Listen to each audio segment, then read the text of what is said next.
নমস্কার বন্ধুরা, আপনারা দেখছেন রাজকুমারী কুকিং হাউসে। রাজকুমারী কুকিং হাউসে আজকে স্পেশাল ডিশ হলো দইয়ের বড়া। দইয়ের বড়া তৈরি করতে আমি কোনো রকম ডাল ব্যবহার করিনি।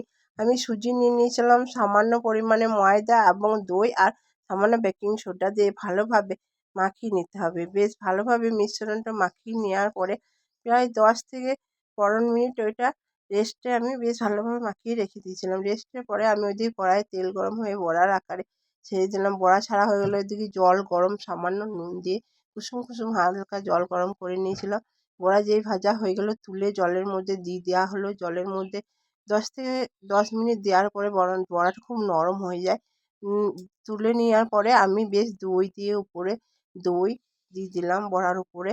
দই দেওয়ার পরে আমার তেঁতুলের টক কড়াই ছিল, তেঁতুলের টক দিয়ে দিলাম এবং সামান্য ঝুরি ভাজা স্যাও ভাজা দিয়ে দেবেন আপনারা। দেওয়ার পরে স্যাও ভাজা দিয়ে এইভাবে আপনারা দই বড়া করে দেখবেন, খেতে খুব সুন্দর লাগে। এইভাবে পরিবেশন করবে, খুব ভালো লাগে। দই বড়া তৈরি করে একবার দেখে নেবেন আপনারা।